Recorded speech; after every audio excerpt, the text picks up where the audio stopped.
NGB Telma, des actualités uniques, dynamiques et renversantes dans le journal TV. Du jamais vu chez Batimax. Une remise à la caisse jusqu'à 15% dans tout le magasin et 20% sur tous les carreaux. Batimax, la qualité au meilleur prix. Luciano ni Fampalalambao.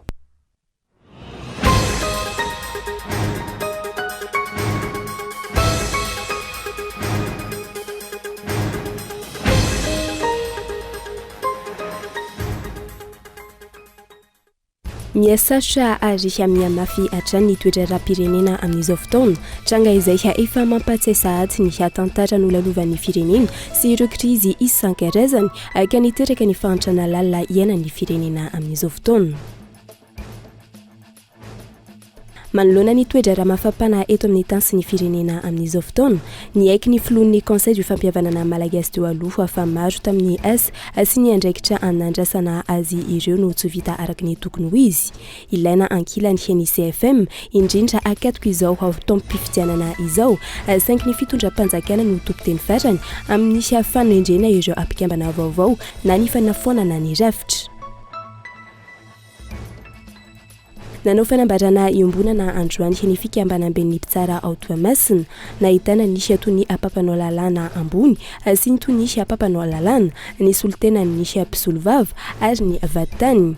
Manoloana nisy fanapahana ara-panjakana navoaka nisy préfet-ny Toamasina ny andro nisy alakamisy 7 martsa lasa teo, mampiato ny asan'ny vatitany amin'nisy fampiarana ny didim-pitsarana raikitra ato anatin'ny nisy avanim-potoana nisy fanomanana ny fifidianana. Manaitra ny fitondram-panjakana ametraka ho lahatra-pahamehana ny sehatry ny fahasalamana ny UNFPA. Anton'izany, isan'ny mitana ny loha laharana amin'ny tany vehivavy maty eo am-piterana i Madagasikara izay hatafiakatra 10 isan'andro. Iamafy io hafahantrana sy hafasairanana io hoy ny vondrona Europeana raha tsy araka ny tokony ho izy ny voka mpifidianana amin'ity taona ity. Eo amin'ny maresaka iraisam-pirenena kosa indray tsara ny fandraisan'ireo kanadiana ny filoha Joe Biden nandritra ny fandalovany hatany amin'ity firenena ity, namafisiny hata amin'izany ny fifandraisan'ny firenena rotota. Ny andindiny izay avy hatrany.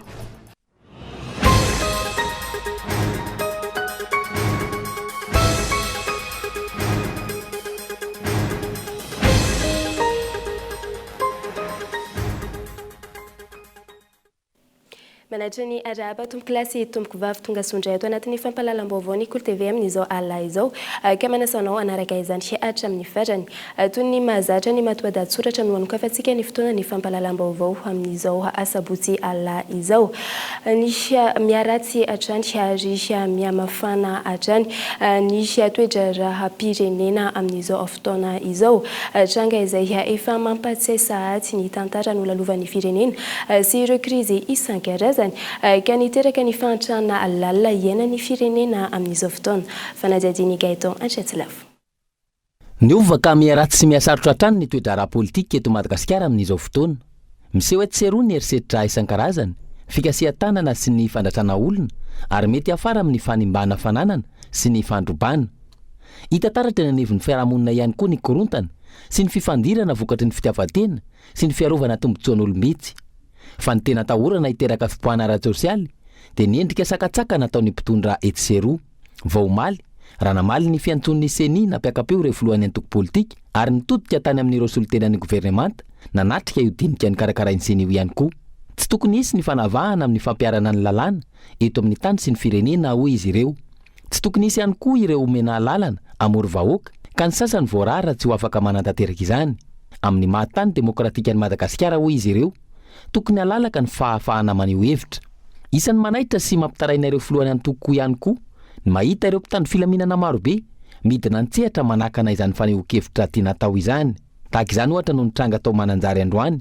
Vao maraina, feno mpitandro filaminana ny lalana tao Mananjary ary feno mpitandro filaminana ihany koa ny estrada anaovana ny kabary sy ny fanehoan-kevitra isan-karazany. Isan'ny fototry ny olana amin'izany ny tsy fampianana ny lalàna araka ny tokony ho izy raha ny fitarainana voaray. Ny fanaran-dalàna nefa no antoky ny filaminana ka ny mpitondra no tokony ohatra alainy tahaka voalohany amin'izany. Ary ny tena olana goavana, ny vahoaka no mibaby ny voka-dratsy aterany. tsy mahafeny asa sy ny andraikitra sahany ny sasany amin'ireo tompona andraiki-panjakana ka ny samy madinika no mifamono sy mifandratra. Ankilan'izay, maro amin'ireo tompona andraiki-panjakana ambony no mikady sy miaro ny sezany ka samy mamitaka vahoaka, mamorona izao akanga tsy manorana rehetra izao. Ireo tranga ireo izay efa mampatsiahy sahady ny tantara no lalovan'ny firenena sy ireo krizy isan-karazany ka niteraka fahantrana lalina iaina ny firenena amin'izao fotoana. Araka izany, tokony hahay makalesona avy amin'ny tantara ny olom-pirenena tsirairay avy ka tsy ho mora fitahana sy ho tambazana ka ifandrafy ny samy malagasy, indrindra amin'izao fotoana anatin'ny fanomanana ny fifidianana izao. Tsy nitondra soa an'ny firenena ireny krizy sy korontana ny fandimiteto amintsika ireny, fa vao maika nandatsaka anaty lavaka ny toe-karena ka io mbola tsy tafarina hatramin'ny androany io. Tsy ny vahoaka ihany anefa, tokony hahay makalesona ary hanova fomba famindra ihany koa ny mpitondra, fa tsy sanatria nitondra fampandrosoana sy filaminana ho an'ny firenena no tradradradraina etsy sy aroa, kanefa firenena mikorotana sy ao anaty krizy no vokatra azo.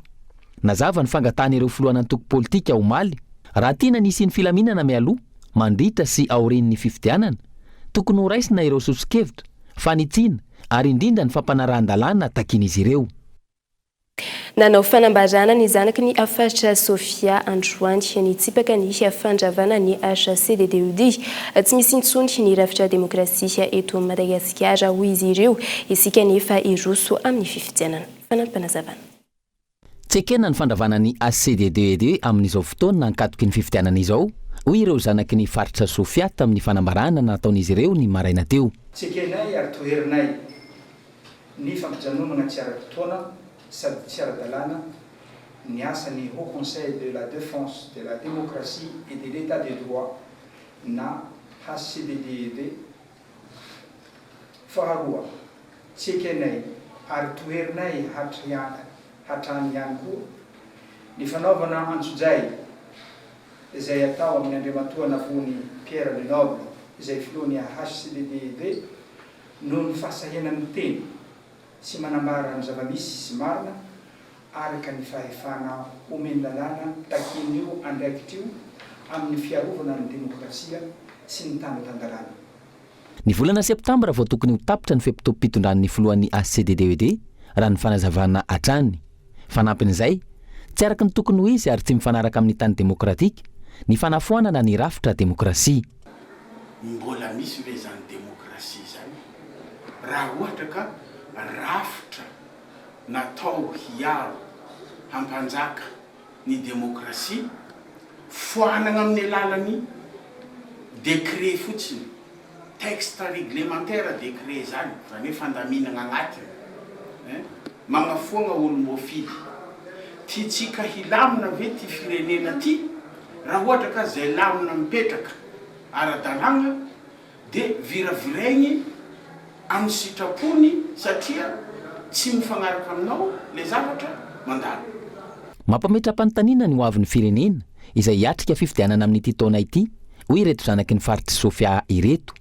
Tokony handray andraikitra ka ametraka fandaminana ao anatin'ny fotoana fohy ny mpitondra fanjakana, hoy izy ireo. Zaho aloha raha vandy ahoana moa ilazanao ametraka demokrasia tsika ny andro fanjakana sy ana demokrasia ravana. Ny solony mbala tsy tonga fa eo tonga de mahito manta. Ametraka demokrasia ve tsika sa tsy ametraka? Na zaho anao ny resaka fifidianana, ohatra inona marina raha atao eto. Mbola ilaigny ve zany fifidianana zany? Raha ohatra ka zay olo tonga eo magnano zay tiany atao. Ka alamino fa tsy mety zao. Tsy aivina hatrany, nitatitry ny filan-kevitry ny ministra ny alarobia lasa teo no namoahana ny fataperan'ny fepitao-piasany ny HCDDUD, famaranana ny fepitao-piasany izay mety hisy fifandraisana amin'ilay requête na fangataham-panazavana avy amin'ny solombavambahoaka mikasika ny tsy fanajan'ny filoham-pirenena ny lalam-panorenana sy ny fampiatoana ny motion de censure teny Tsimbazaza ny volana Desambra 2024 lasa teo. Manoloana ny toedrara mafapana eto amin'ny tany sy ny firenena amin'izao fotoana ny aiky ny filohan'ny Conseil du fampihavanana malagasy teo aloha fa maro tamin'ny asa sy ny andraikitra andrasana tamin'ny izy ireo no tsy vita araka ny tokony ho izy. Ilaina ankilan'ny CFM indrindra akatoko izao atao mpifidianana izao saingy ny fitondram-panjakana no tompo-teny farany amin'ny fanendrena ireo mpikambana vaovao sy ny fanafoanana ny rafitra.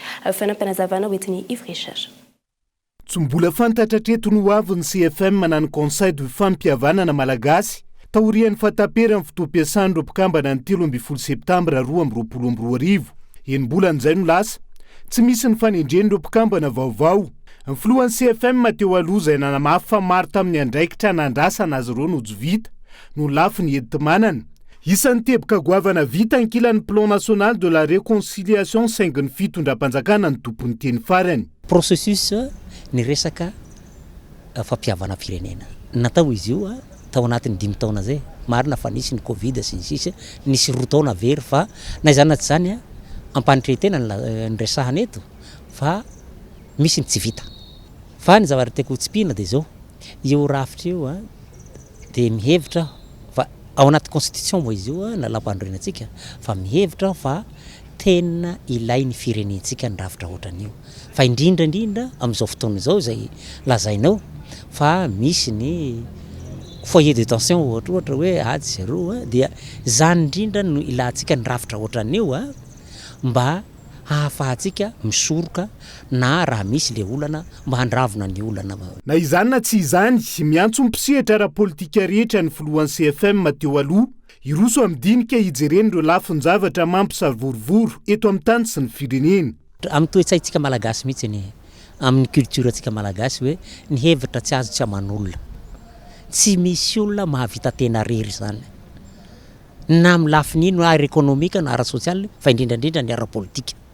Ary ireo mpiray-tandrazana amintsika ireo mety manana hevitra tsara. Fanao nge zany tsy mahakely tsy maharesy anao ny hoe mifampiresaka amina ataontsika hoe na ny olona adversaire politikenao. Fanao zany ho an'ireo tany demokratika goavana na any États-Unis rehefa sahirana ny firenena dia antsoina ny olona na ny président ny congrès ohatra na tsy mitovy hevitra aminao satria ny tombotsoa ambonin'ny firenena no atao lahara-pahamehana. Ankoatra ny fampihavanana isany andraikitra nankinina ny CFM ny fandravonana ireo disadisa politika raha ny zava-misy tratraveny tanjona ao anatin'izay ny fanjakana izay hita ho tsy nanampy ny rafitra tamin'ny fanatraran'izay tanjon'izay ka tsy nanomeny sehatra sy ny enti-manana raha ny fanazavana. Olan'izay saika hita amin'ireo rafitra maro mety hanohitoina ny fanjakana ka mampametra-panontaniana ny maro. Ialana tsiny tamin'ny olana ara-teknika izay anisy teo fa lafim-baovao hafa kosa indray nanao fanambarana iombonana androany ny fianakaviam-be nisy fitsarana tao Toamasina nahitana nisy nisy apampanao lalàna ambony ny nisy apampanao lalàna nisy solitena ny mpisolovava ary ny avatany manoloana nisy fanapahana ara-panjakana navoaka nisy préfet tao Toamasina nisy andro nisy alakamisy fa 7 martsa lasa teo mampiato ny asany avatitany amin'nisy fampiarana ny adidi-pitsarana araikitra atao anatin'izao vampitoana ny fanomanana ny fifidianana izao. Toamasina. Nivoaka tamin'ny fanginany ny fianakaviam-be ny fitsarana eto Toamasina manoloana ny fanapahan-kevitra laharana 5 mity par préfet Bartoa ny 7 volana martsa 2022 navoaka ny préfet ny Toamasina Andriamatoa Ambintsoa Jean José izay mampiato ny fanatanterahana adidi-pitsarana raikitra ankatoka izao fanomanana ny fifidianana filoham-pirenena ho avy izao mba hisoroana ny mety isiny ny korontana. Adidy tsy azo ny fanjakana ialana hoy ny papanao lalàna ambony ny fanatanterahana ny adidi-pitsarana araky ny andininy fa 700 ao amin'ny fehezan-dalàna momba ny paikady madio. Ny fisarana dia rafitra iray isehoany mahafanjakana ny fanjakana ary itarafana ny fisiany fanjakana tan-dalàna. Ny didy avoakany fisarana dia natao ho toavina sy natao ho tanterahana araky ny andininy fa 500 amin'ny fehezan-dalàna momba ny paikady madio. Adidy sy azo ny fanjakana ialana ny fanatanterahana ny didim-pisarana araky ny voalazany andininy fa 700 amin'ny fehezan-dalàna momba ny paikady madio ihany. Misy raha teo ireo rafim-panjakana natao isahana izany isan'izany ohatra ny vaditany conseil de justice, ny polisy, ny gendary sy ny sisa sy ny sisa. Ny lalàna mivantana mihisy aza no mibaiko azy ireo anatanteraka ny didim-pisarana voalaza ny andininy fa 1970 andalana voalohany amin'ny fehezan-dalàna momba ny paikady madio. Eo anivon'ny fisarana dia misy rafitra natao anaramaso sy hiay mandrakariva ny filaminam-bahoaka ka isany vaindoan-draharaha ny andavanandro ny manaramaso ny fanatanterahana ireo didim-pisarana ireo. Ny rafi-panjakana rehetra misy dia natao iara-misy alahy, ifanotrina ary ifanampy fa sy sanatria ifanao voalalan-karona. Koa mianso ireo vaditany sy ireo era-panjakana rehetra misehatra atao anatin'ny farim-piadidiany fisarana ambony eto Toamasina ny tenanay mba anohy ny asany andavanandro araky ny efa mahazatra. Natao ho toavina sy ho tanterahana ny didim-pitsarana raha ny voalazany ity fanambarana ity hatrany. Eloka enjehina sy fahaizany lalàna araka izany ny fanembatsembanana ny fampiarana azy. Teny amin'ny tambajotra sosialy no niparitaka voalohany ilay taratasy mirakitra ilay fanapahana ara-panjakana izay noraisy ny prefet ny Toamasina ny andro ny 7 volana Martsa raha ninambara ny maître Rasamaka tsy tokony ho ny fanjakana velively no anelingelina ny fampiarana ny didy. Lalàna mihitsy zany io zavatra ataontsika hoe somary voakapoka kely le izy zany ny lalàna mikasika an'io. Veriko hoe inona no miainga aty aminay dia hoe tena asanay io, ohatran'ny asanareo mpanao gazety, ohatran'ny asan'ny mpivarokena, ohatran'ny asan'ny mpanao volo, ohatran'ny asany rehetrarehetra na ny administration na any amin'ny rehetrarehetra dia tena asa io. Ary nodidina koa zay nomen'ny ministry ny fitsarana sy ny mpitahiry ny tomboka serim-panjakana izay misolotena ny fanjakana hoe nanome fanapahana anay hanao an'ilay asanay nefa hatreto zany le asanay tsy lay supérieur hiérarchie anay no mampianto anay tsy hanao an'ilay asa fa any amin'ny ataontsika hoe entité hafa na ministère hafa. Ny fiantraikany aminay vatatany efa nteneniko foana iny moa fonjato eo amin'ny nitarika ny fikambanana tamin'izay fotoan'izay fa tena somary mafimafy taminay ny ena tamin'ilay satria asanay le izy dia misy ny filazana tamin'izany fotoana zany raha tsaronareo efa nilaza zay hoe misy fitenenana nilazain'ny filohan'ny repoblika nilaza hoe tsy tokony hisy olona azo roahana eto amin'ny tanin'ny repoblika ny Madagasikara. Dia izay zavatra zay zany moa tsy mbola nena hoe nisy texte nahitanay tonga taty aminay fa dia hoe ny filohan'ny repoblika moa rehefa miteny dia zay ny lalàna dia vadika lalàna ny zavatra teneniny kanefa ny tsisy texte tena milaza manamafy an'izay zany ny ainanay. Dia sahiran'izay satria rehefa tonga any amin'ny fotoana fampiarana didim-pitsarana dia matetika izay tsy mahazo ny force de l'ordre izay hanampy anay. Ny lalàna nefa zany no milaza ao amin'ny voalazany code de procédure civile na indrindrindrindra ao anatin'ny constitution ihany koa hoe ny fanjakana ny repoblikan'ny Madagasikara dia manampy ary tsy maintsy mandray andraikitra amin'ny fampiarana ny didim-pitsarana reny. Tena manampy izy zay voalazany lalàna mihitsy zay. Tsy tokony mihitsy ny fanjakana no hanao hoe tsy tanterahana ny didim-pitsarana. Zay aloha anankiray ao anatin'ny ataontsika hoe lalam-panorenana zany ao anatin'ny procédure civile, code de procédure civile zany. Ao anatin'io ihany koa dia hoe efa misy didim-pitsarana anankiray dia hoe ny vahoaka malagasy. Amin'ny anaran'ny vahoaka malagasy no handidina ny vaditany anatanteraka ny didim-pitsarana anankiray. Dia ao anatin'io ihany koa hoe ny amin'ny anaran'ny ponina na ny vahoaka malagasy dia didina ihany koa ny procureur général sy ny procureur généraux sy ny procureur de la république hanome tanana amin'ny fampiarana ny didim-pitsarana. Ary indrindrindrindra didina ny commandant sy ny officier ny force publique hanome tanana mafy na hoe prêter main forte. Ny anankiray hoe tenir la main fa dia prêter main forte rehefa nisy réquisition natao taminy.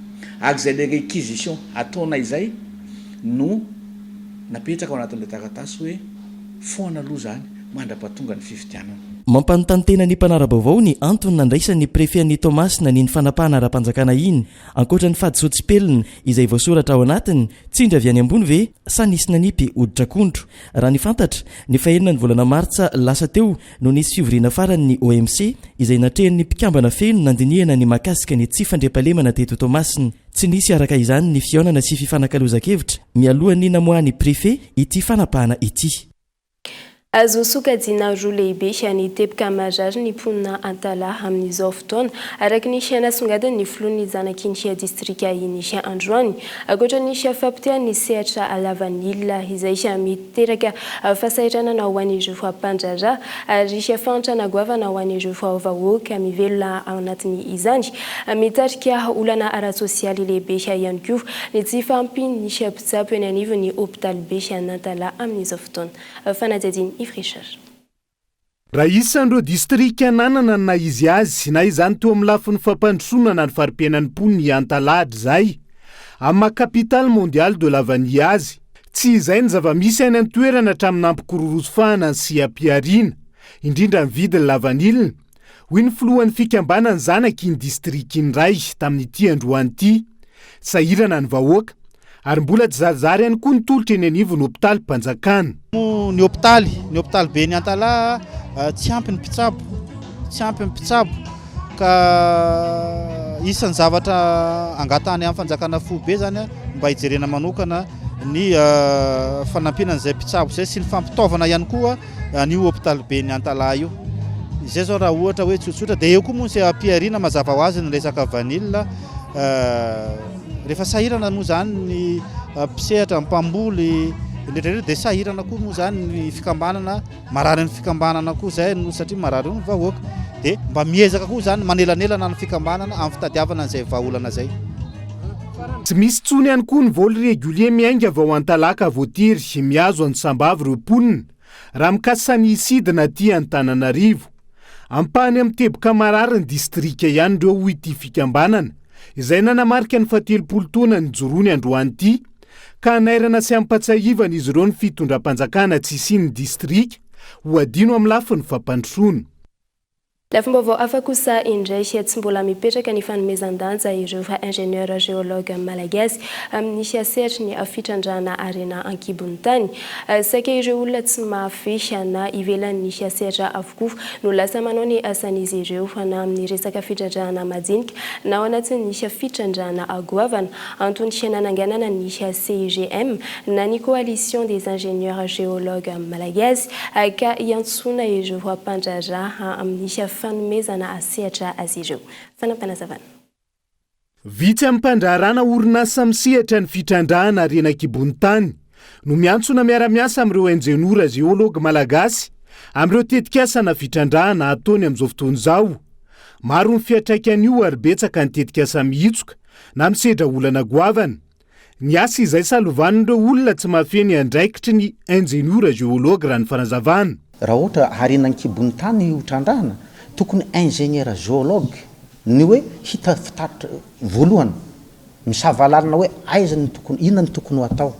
Ny matetika ny zavatra hita tsy ao amin'ny le tena hoe ingénieur géologue zany manao le asa ana mbola hoe avy any ivelany zany nianteran'ny sasany lasa hoe aiza hoe tokony tompo tany aloha hoe mahalala hoe ahoana ty Madagasikara ty.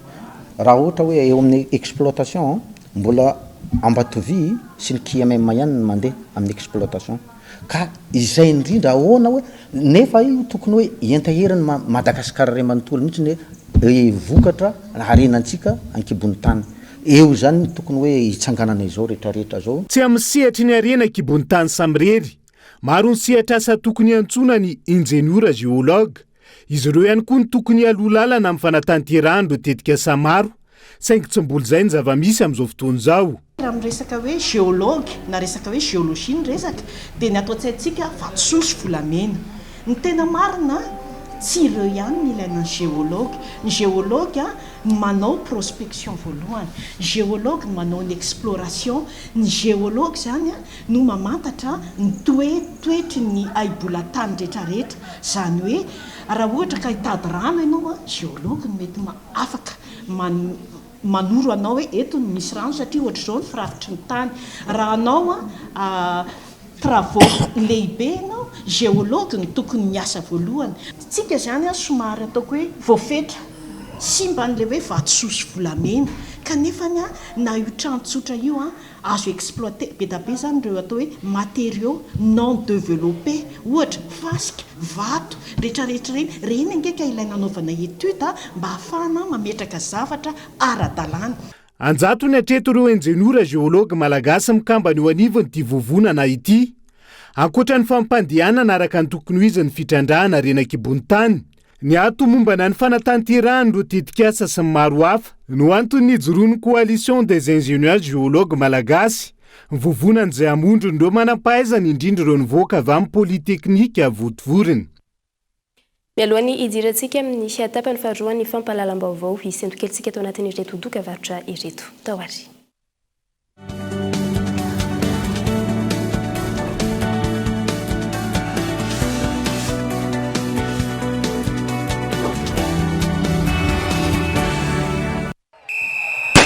Lasso Telma-sy ny Fédération Malagasy ny Athlétisme manolotra anao Telma semi-marathon andiany fahatelo totosaina atao Antananarivo ny alahady 9 martsa ho avy izao manomboka amin'ny 7 ora maraina isy ny semi-marathon 9 kilometatra 10 kilometatra ary azakazaka ho an'ny ankizy dieny izao amboariny fotoana dia ndao ifanotrona ndao iorakoraka isika iray.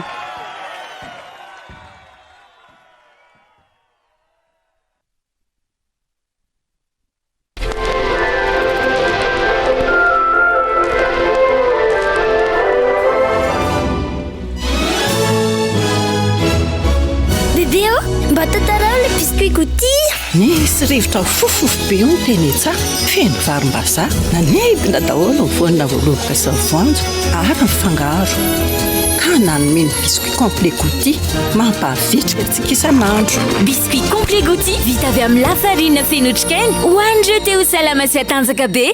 Gouty mahameriny anio.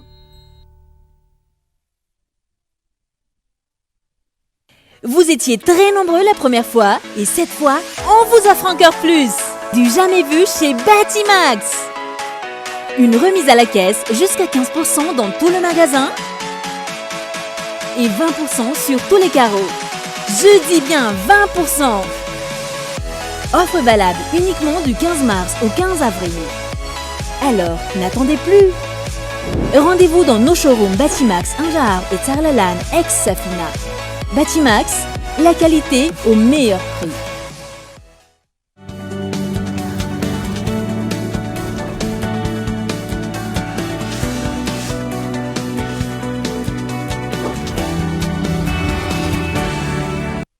Tapaverina indray eto amin'ny fotoana ny fampahalalam-baovao isika arahinao rampitso amin'ny fitora arivo fa eto amin'ny fahitalavitra akolo ny fandarana imasomaso izay iresahana ny toedrara politika sy ny raharaham-pirenena amin'ny ankapobeny. Ny vahiny ny fandarana ho an'ny rampitso Rasolofo Andrasolo Zafimaleo fantatry ny rehetra amin'ny anarana hoe Adama ka andahoatra arahintsika ny sombiny amin'izany.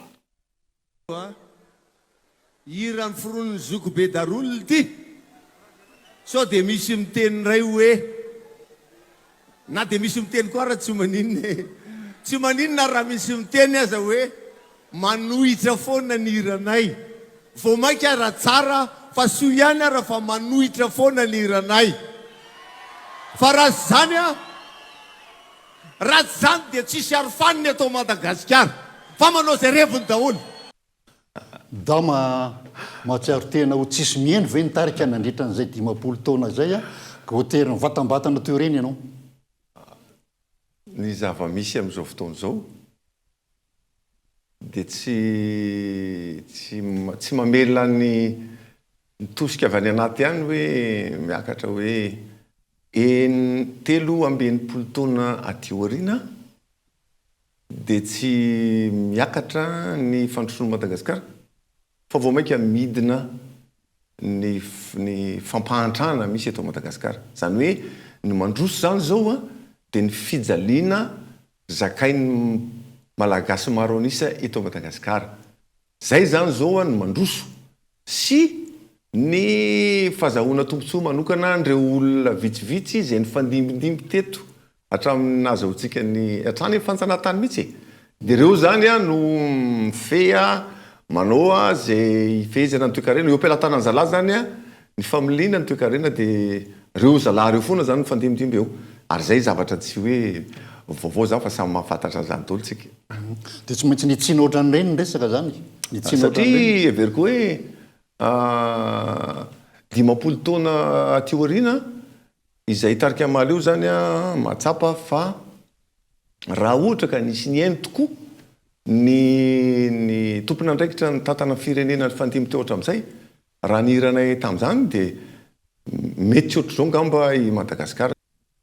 Raha mpitso amin'ny fitora ariva araka izany sinoana rahantsika manontolo iny fandaharana iny masomaso iny eto amin'ny fahita lavitra Akolo TV fa lafim-baovao hafa kosa indray tsy mifanaraka amin'ny faratsy ny lalana ny sarandalana napetraka sy takina amin'ireo hampandeha raha ny fitarainan'ireo mpamily mampitohy ny Antsohihy sy Ambanja ireo lalam-pirenena voalaza ireo izay ataon'ireo mpamily 12 ora izao fotoana raha toka adiny 3 na adiny 4 izany teo aloha fanampanazavana.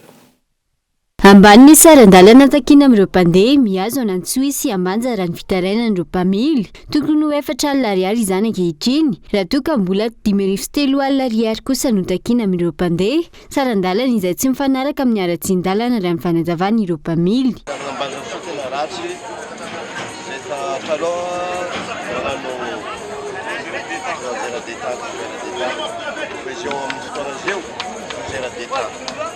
Tena ratsy ary ny sarandalana tena tegna tsy antony le freiner am'izay amin'ny aratsy-andalana satria freiner zeo 2023 alina tegna tokony izy zany eo amin'ny 4 alina freiner mandeha Antsohihy Ambanja zany zany izy vokatra aratsy-andalana satria zay te zany magnano 4 heures de temps 3 heures de temps zay 12 heures 11 heures fa presque diable ok ko fa miala ny charbon jusqu'à Nakabuin din lalana tena mbola ratsy lalana surtout izy mara fotka marmandia tena lalana mbola ratsy amin'ny automobile c'est taloha zany tokony adiny efatra zay magnano adiny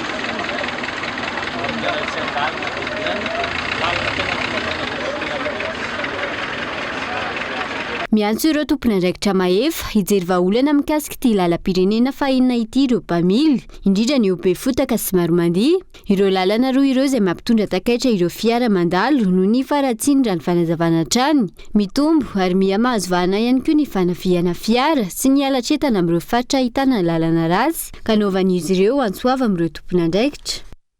Lafiny fahasalamana kosa indray manaitra ny fitondram-panjakana ametraka olahara-pahamehana ny sehatry ny fahasalamana ny UNFPA anton'izany isan'ireo hamitana ny lohalaharana amin'ny tany vehivavy maty eo am-piterana i Madagasikara izay tafiakatra 10 isan'andro iamafy io hafantrana io sy ny fahasairanana hoy ny teo anivony ny vondrona européenne raha toka tsy araka ny tokony ho izy ny fizotra ny fifidianana amin'ity taona ity fanampanazavana.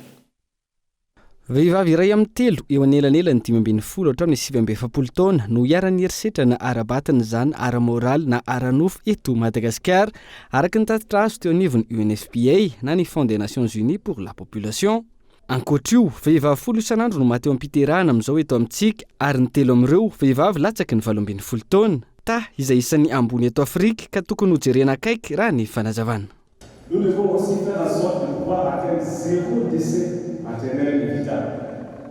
tokony hanao ny ezaka isika hanafoanana ny fahafatesan'ny vehivavy eo am-piterahana azo atao tsara zany satria tsy natao fahoriana ny miteraka tsy pihako ataona fa tsy retana akory ny fitondrana voka ka hoe mety hitarika fahafatesana tanjona tokony hotratrarina ihany koa eto Madagasikara ny fanafoanana tanteraka ny herisetra mifototra amin'ny mahalahana amin'ny mahavavy sy ny fomba ratsy teo aloha toy ny fanambadiana aloha loatra raha midina an-kianja ianareo ohatra ny amin'ny faritra atsimon'ny Nosy de mahita 12 taona de efa miroso amin'ny fanambadiana io taona io izay everina fa tokony mbola andehanana any an-tsekoly.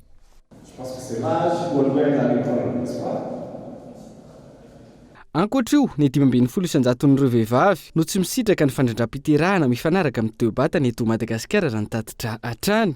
Tahambony izay taratra ny fantrana hoy ny ao anivon'ny vondrona Afrikanina ary ahina iamafy izany raha mbola hiditra ao anatin'ny krizy indray ny firenena. Antony antsoina izy ireo ny hery velona rehetra hampanjaka ny demokrasia mandritra ny sotram-pifidianana.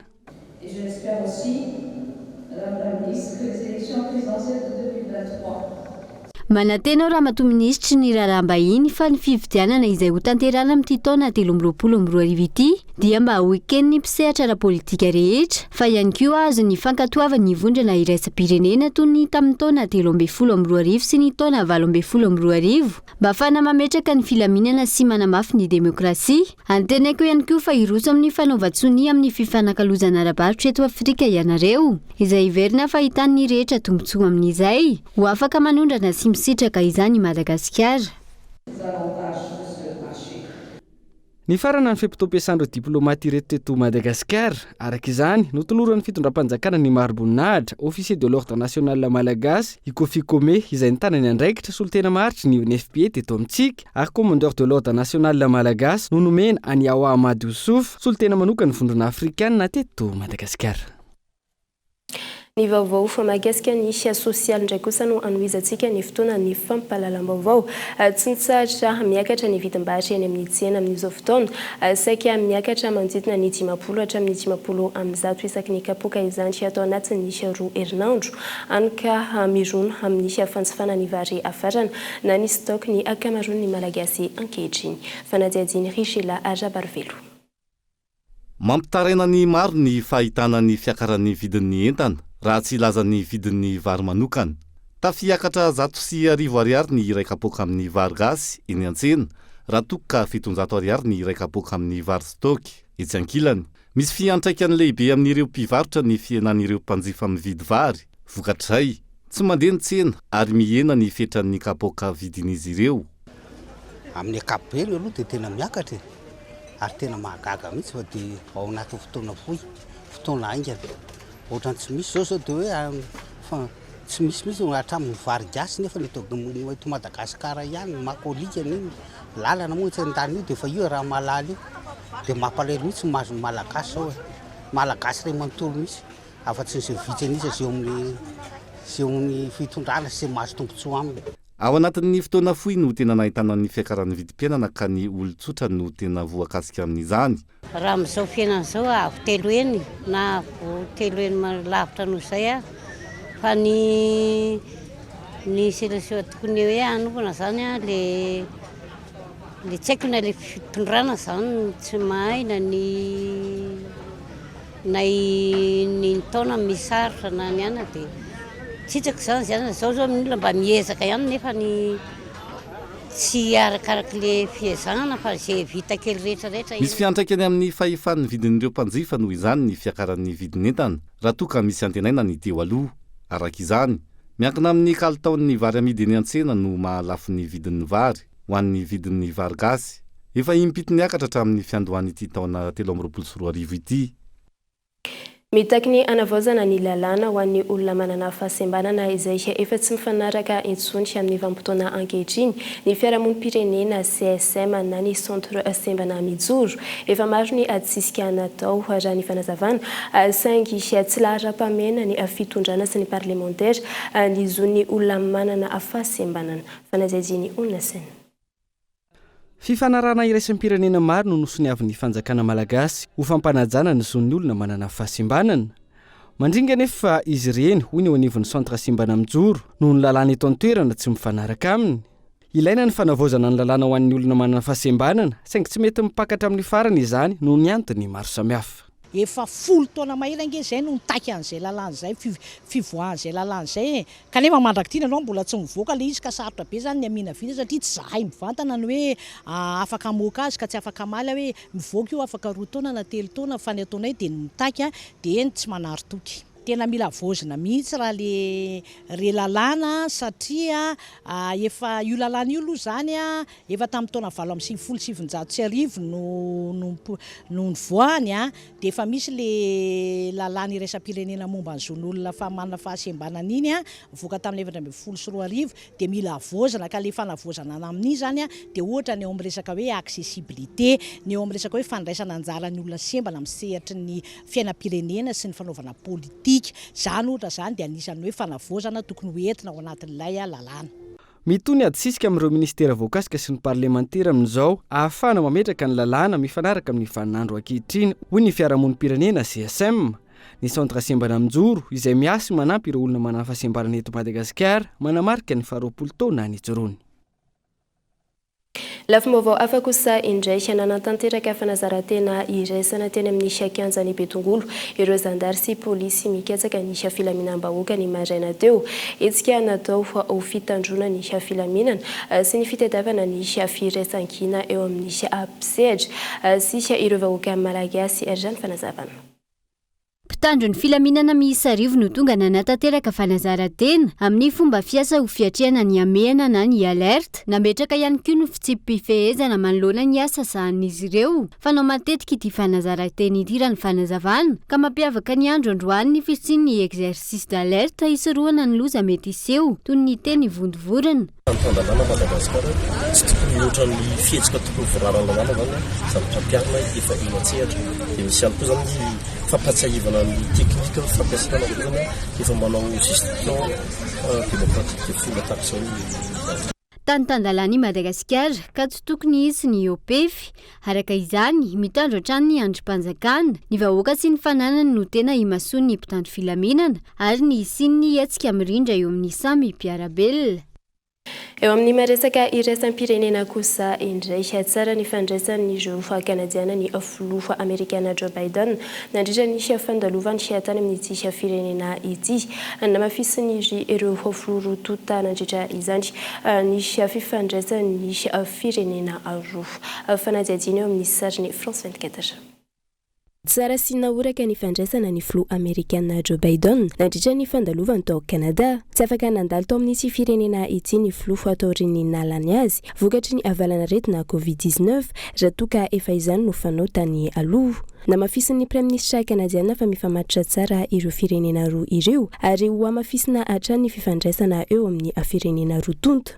Isan'ny noresahana nandritra ny fionana ny mahakasika ireo mpitsaponenana ary tokony hiara-iasa izy ireo hiadina amin'ny fidirana antsokosoko amin'ny firenena raha ny fanazavany filoha amerikana Joe Biden. Misy araka izany ny fifanarahana izay natao amin'ny fifandraisana ireo mpitsaponenana miaraka amin'ny fanjakana kanadiana.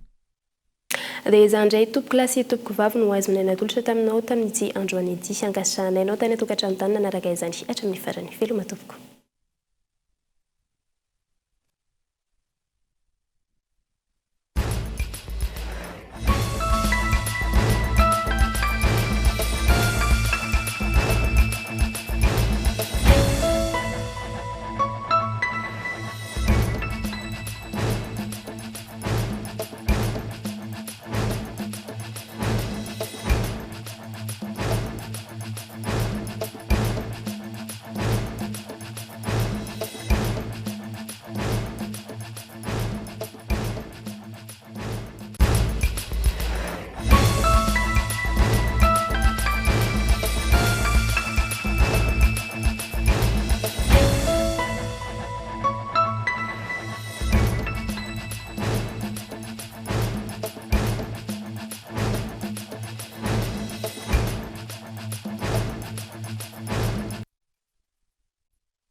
Magasin et 20% sur tous les carreaux. Fnac. Batimax, la qualité au meilleur prix. Vous a présenté Nivava. 5G Batelma, des actualités uniques, dynamiques et renversantes dans le journal TV.